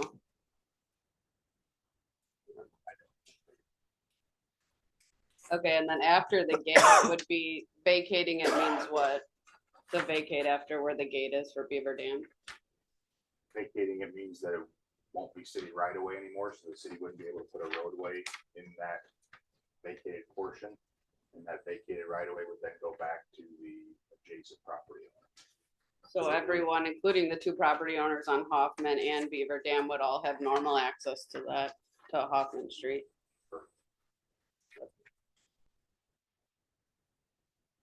That's it. Okay, thank you, Bree.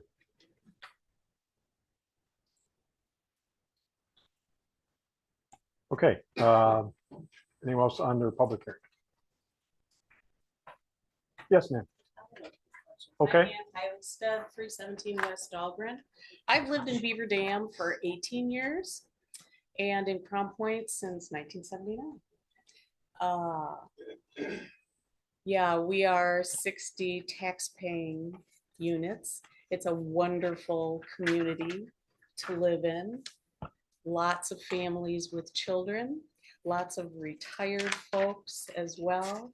Just about everybody uses the clubhouse. All the kids fish in the pond. Kids from the neighborhoods come and fish in the pond. If you grew up in Crown Point, in that area of Crown Point, you probably came over and fished on the pond and skated on the pond. We hear stories about that all the time. We're really hoping that, I thought I had heard something somewhere along the line in conversation that there was a plan to put a fence up that would create a blockade for us to be able to utilize that building. And for our maintenance man, one of our HOA fees provides for full-time maintenance, and we have loads of salt brought into that area using that thoroughfare. I've always called it an alley. I never knew that it was actually a street. So I'm just hoping that there's not any sort of a plan for putting a fence there and blockading access. I don't think that would be appropriate. And again, my second concern, like Sue mentioned, is safety for the kids. I think we all hold that in very high concern in our community. It is one reason that Crown Point has an excellent school system and why people want to move to Crown Point. So being mindful of that and proximity of traffic to where children hang out, I hope you take that into consideration. Thank you. Sam Kazitis, 225 East 113th Avenue. Do we have any idea of the proposed use on that property? Bob, I think you mentioned that you had something that you were going to share with that other individual who came up. This was this is a copy of the road right away in the survey. Okay. That's all we got. That's all I got here, but I got I got a petition here, I mean, from the gentleman. So do we know what was proposed on that property, the use for that? Residential, isn't it? Residential. Residential. Don't have any And is there a proposal. plan that they're gonna build a home, or are they putting townhomes up? No, I don't know. Condos. He's here tonight, but he's vacated his seat right now. He just wants he wants us to vacate the property, the 30 feet. Yeah. Concern I have is the city owns property adjacent to that, going out to Pratt Street. Separated, that property is separated by, I guess that's Beaver Dam Ditch. That's up there. So the city owns property adjacent to that. On the GIS, it shows, it's marked City Park or something, but there's nothing there. It's just all, overgrown. So my concern is, you're giving away land, which I disagree with. You look shocked, but you're vacating 3 streets, which totals almost 3/4 of an acre of property. I don't know if you've calculated that, but that's 3/4 of an acre of property, depending on how you guys vote on this, that they're gonna end up with. I don't have the opportunity to get 3/4 of an acre given to me by the city. So on that aspect, if this goes through, are you going to, what's to prevent you from vacating the other lot adjacent to that, where the park is supposed to be, and going out on Pratt Street? Does the city at this point have any intention of any plans for that property that you own there on Pratt Street? I would have to ask Mr. Iraq on this situation No. right there. No, it's just, I want Joe to clarify something that Sue brought up. She asked Okay. a great question, so. No, there's no existing plan. Okay, and just the last point I want to make, as far as the city giving away property, I understand that once an individual has that, it'll go back on the tax roll and it'll benefit the city because it'll, obviously for that. But there's no reason why you have to give that property away. Property is prime in Crown Point, as you know, all the developers want it. So why not make them pay, make them pay for that fair market value? It's not costing the city a dime right now to have that road. And it certainly sounds like it's going to affect the adjacent people, just with what I heard tonight. So I would ask you not to vote no on this. Make them pay for it, fair market value. Crown Point has a history of giving away land. Uran buys city property right adjacent to his house. Okay. Let's stay focused on this. We talked about this.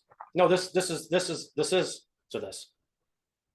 Uran bought property when he was a mayor for the city. I know you don't want to hear it, but they're going to hear it. Then he turns around and he leaves office and he vacates and he vacates property. I don't want to have to call you out of order. And you give him property. Okay. It's the same thing. This is Why important. do people have Sam. to live in a city? Why do they have to benefit being employees? That's what my point is. Okay. Thank you. But this is important to this gentleman in the petition. Yes, sir. Fred Noel, 358 West Dahlgren. I would like to address something back to a comment you guys just made about that street that goes into Beaver Dam, a little easeway or whatever. Where are you coming up with 30 feet? It is not 30 feet wide. There's houses on each side of it. And the road itself is only 12 feet. That's there. So where are you going to get the other so many odd feet for them to do what they want to do? Yeah, I'll have Attorney Iraq readdress that because I do have one question I want him to follow up with. But will they explain how you're going to take 12 feet of street with houses on each side of it? Yeah. And somehow turn it into 30 feet? Yeah, he'll re-explain that, but yeah. Okay. Yeah. Thank you. Thank you. Okay. Do you want to give me that sheet and I'll give it to him? We'll do it after that, but yeah, so don't leave. Thank you. Yes, ma'am. Hi, I'm Katie Bryan, 346 West North Street. I'm one of the buyers of this property, under contract to buy it from Mr. Travis. So I just wanted to clarify a few of the things that were brought up tonight. This is planned to be a single family home. And we did agree on a turnaround at what will be the end of Hoffman Street. We have zero plans to restrict any of your access to the clubhouse, that the access. Hey, Katie, you got to, because people at home can't hear if you're not. Yeah. I hear about that all the time. The access that's currently coming off of Hoffman towards the clubhouse of the Beaver Dam will remain there. We are not planning to restrict that at all. And the point of going through this right-of-way vacation right now is so that we can pay fair market value once we close on the property. Trying to think if there was anything else that was raised. Yeah, I'm going to have a turn IRAC. That there's a reason why, but yes. So I think that covers everything. Okay. Thank All you. right, thank you. Yes, sir. Hello, I'm Jerry Gobus. I live at 348 West Goldsboro Street. My property abuts Hoffman Street and Beaver Dam Village. My concern is the road is on, or the alleyway road, whatever Hoffman is called. It's a street, but it's only 12 foot wide. My fence, my swimming pool, my shed is all within 4 feet of it. I'm concerned about how they're going to widen it to make access there without ruining my property. That's all my concerns. Okay, thank you.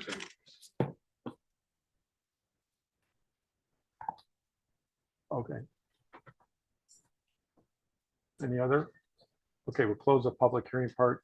Joe, Sue asked a good question about with the cul-de-sac of Monitor Street, why that is not, why that would work. I mean, we had a discussion. It doesn't touch, does it? It was cut off. Yeah, it's cut off there. Cut off. There's no access from that cul-de-sac. Despite what you may see on the GIS, the surveyors have not indicated that there's any access. Yeah, it's not, it doesn't touch to the that actual lot street. 9 From the cul-de-sac. Don't know how that ever got established that way, but it should have probably. It's not. One of the things they're talking about the width of the road. All I can tell you is that surveyor has it at 30 foot. So there might be some overgrowth there or things that have to be adjusted a little bit, but I know that potential users are planning a one single garage and a single house with a proposed drive off that corner. One of the things that the city would want to see if the council decides to approve this would be, it have to be subject to a proposed turnaround that's approved by our fire department.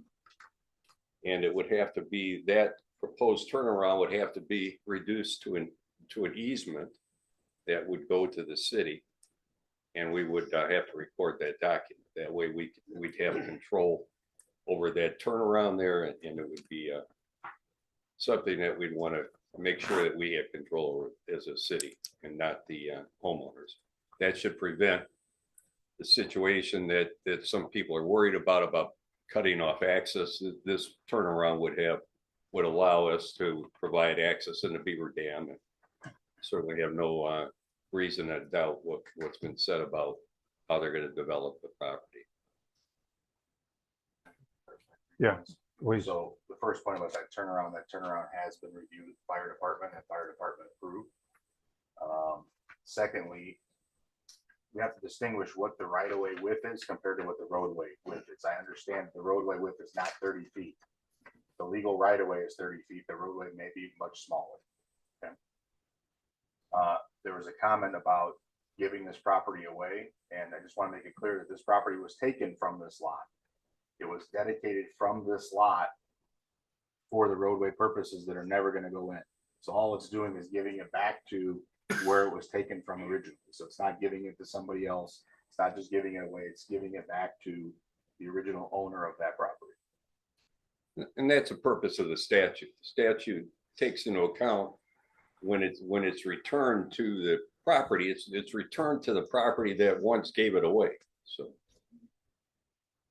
that's a good point, Alex. So if you have any other questions, I think Alex, I know, was involved with the fire department. That's been approved. I have to get a legal description for that turnaround, and we'll have to get in recordable form. So if there's a motion tonight, let's make sure that it includes that. So I can draft the ordinance and the easement documents. Is this the one you got, Joe?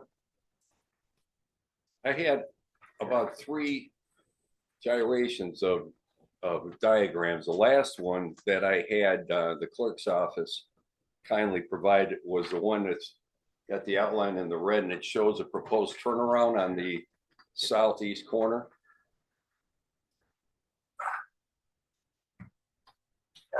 Yeah. That's the one. Okay. That's the first document I had where it actually showed the turnaround. And I'll have to get the legal description for that turnaround so we can draft the easement. Is there any reason, Joe, why this can't work? I don't, from the standpoint of the city, once again, it's, I think it's just returning the pride. We're never going to develop it. Right. So we're going to vacate it, and it goes back to him, and we're out of it. Except we have to do something if he does a turnaround or something. Yeah, we have to make sure that turnaround gets done and recorded. Okay. And I think they're aware of it already. Yes, I believe so. Okay. From what I'm hearing, I think the main concern is we just want to reiterate to the audience that everybody that Beaver Dam Village is not going to lose any access, right, back towards their clubhouse and everything that they've got back there. They get their salt, they can get their salt in, whatever they need back there. That access is still going to be provided, correct? Yeah, that's not changing. I think even if that last diagram shows that that Hoffman kind of turns off into their property. I'm assuming maybe it's Miss Calvary. If you wouldn't mind. Now do you go this way and then up? We go this way and then up. Okay, so the only thing that's going to be vacated is this line straight up. Yeah, and that's what we were asking for a stake survey too, just to see, which clearly this is half of it, but we wanted to see how far into the property it was. Yeah, so it's in line though with the. It is, okay. Okay, and then it's still, that's what I was talking to you about on the phone. It turns. That turns into. Yeah, so, So it's gonna go and then straight this is gonna be a turnaround so they can access their house. Okay. Okay. Yeah. All right. Thank you for clarifying. Oh, you're welcome. Thank you, Joe. Thanks, Joe. Yeah, thanks, Joe. So bring it in to the council for, Mayor, other conditions I see. Are you ready for a motion? once there's more discussion, yes, I'm ready for a motion. I can't see any reason why we can't vacate this thing under the evidence we've got here from the attorneys and the petition and the owners. So I make a motion that we vacate the piece of property that is shown on our map here. You want to include that, as Attorney Iraq stated, to include the Yes. approved turnaround? I want his in there too. Okay, so I have a motion to approve the vacation request I'll second that. with the approved turnaround and a second. Any further discussion on the motion? Hearing none. Dave, call the roll, please. Okay, and Scott, your vote. Yes. Andrew Kurtz. Yes. Bob Clemens. Yes. Laura Sarman. Yes. And Chad Jeffries. Yes. Okay, thank you, council. Number 4, ordinance number 2025-03-09.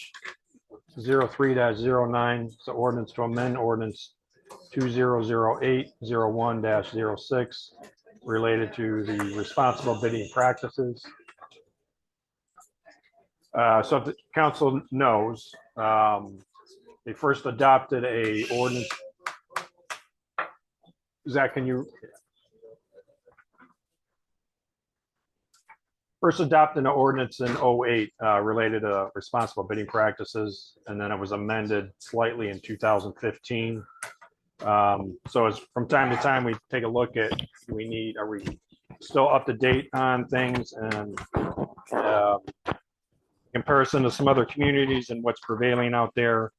There's a proposed amendment to the ordinance. One is, it involves public works projects of at least $150,000, or any project that exceeds that amount that may be petitioning the city to receive incentives, a tax abatement, and so forth.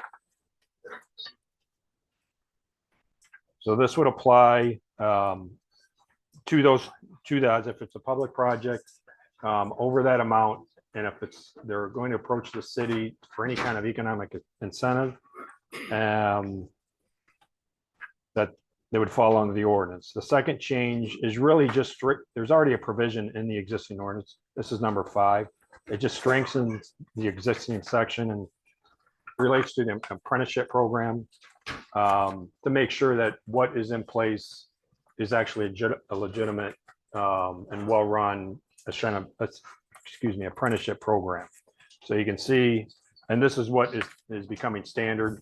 That's why we've proposed it in our ordinance, that you have a graduate at least 5 apprentices in each of the past 5 years,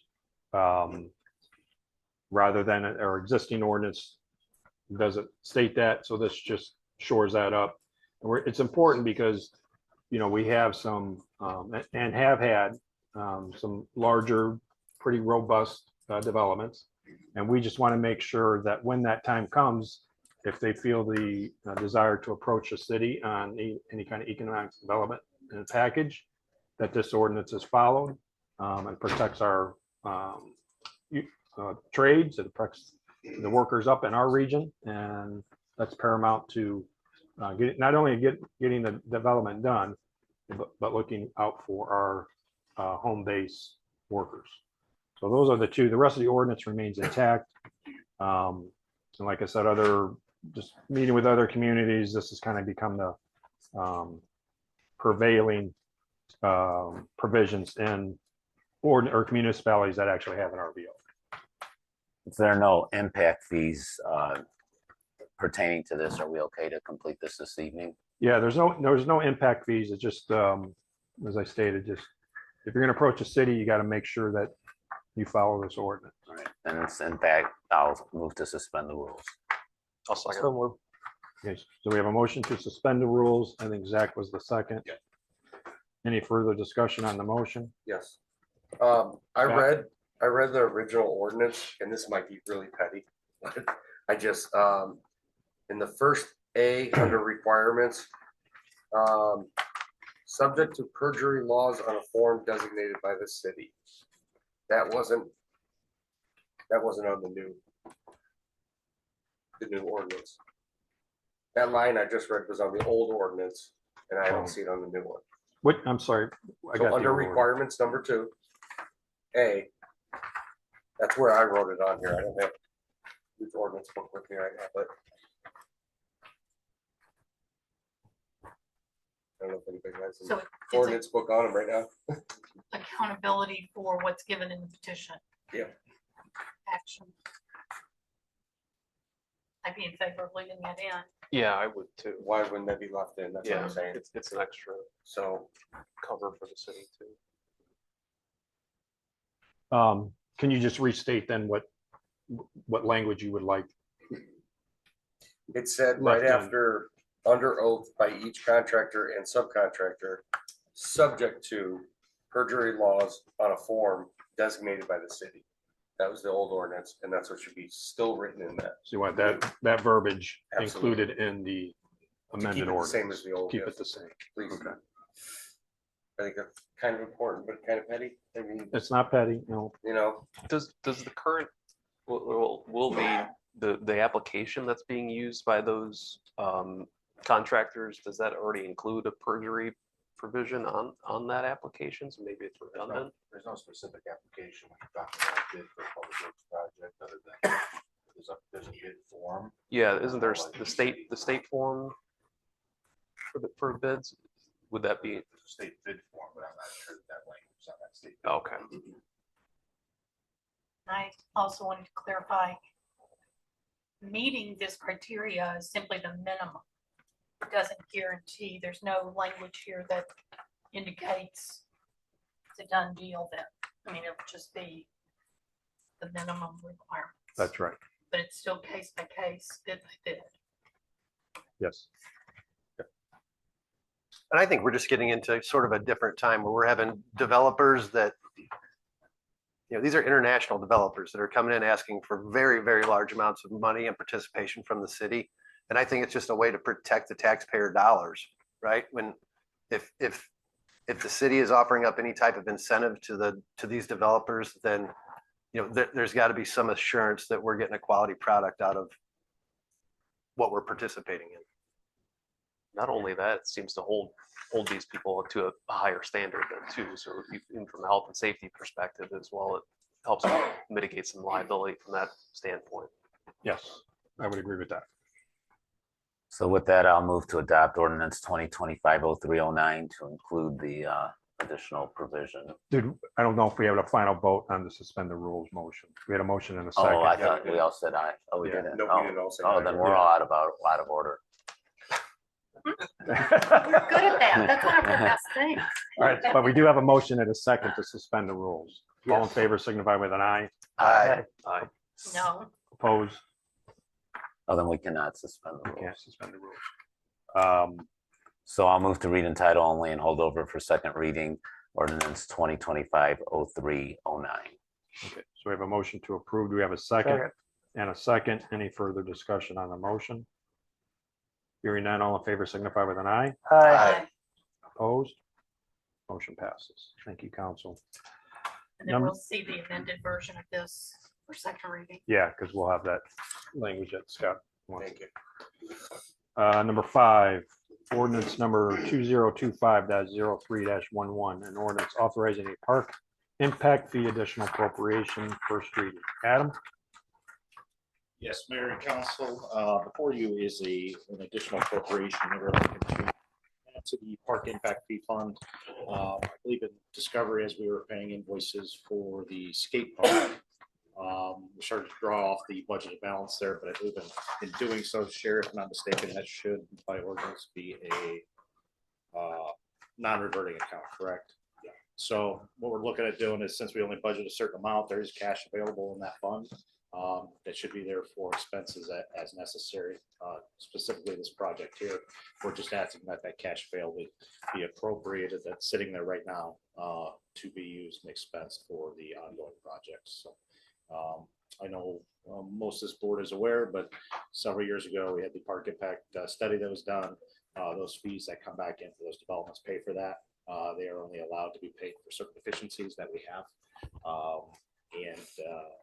It still would reside in there as necessary. So we will not expense through that, I don't believe, this year. So there's still money left in there, but as we get to budget season, we'll kind of go back and correct that and adjust that fund to where how it should be. So I can answer any questions. Right, so yeah, as Adam said, we've kind of realized it should be a non-reverting fund. We'll take care of that in the next budget cycle. This is just to reappropriate the money that's in there for Yeah, this I know year. we drew down budget tonight. I believe there was an expense that came off on the invoices this evening, which brought that down. So we're just looking, instead of coming back for additional appropriation every month or two as this project comes to completion, we're just going to do it once and put that money in the account. So And then any unspent funds will just be rolled over into 2026 under the non-reverting fund. correct. And again, those funds can only be used for what's specified in that. Right. I'm sorry, did you say skate park? I couldn't Yeah, understand. yeah, part of the skate park. So yeah, Okay. that's it. So that'll cover those expenses remaining. We did get the Dean and Barbara White money that came in for that, but the remaining will be pulled from the park impact.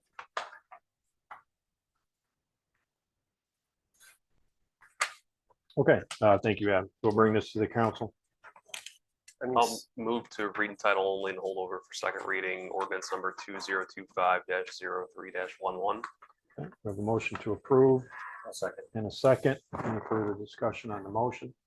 If we're not spending the money and we're just putting it, basically just all of a sudden saying it's going to a non-reverting fund, I mean, is that something that we can clean up tonight so it's done, or is, and I don't, it does? Okay.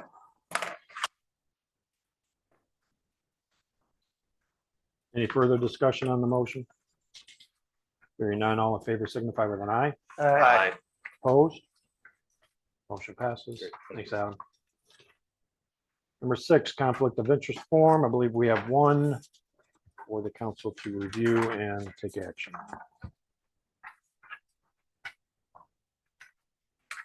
I'll make a motion to approve the conflict of interest form that's presented to us. Motion to approve. We have a second. Right. And a second. Any further discussion on the motion? Hearing none, all in favor signify with an eye. Aye. Opposed? Motion passes. Okay, our next regular meeting will be Monday, April 7th at 7 PM, and we would need a motion to adjourn. So move. Zach motion, Bob second. Scott. Scott, I'm sorry. Any further discussion on the motion? Hearing none, all in favor signify with an eye. Aye. Aye. Opposed? Meeting adjourned.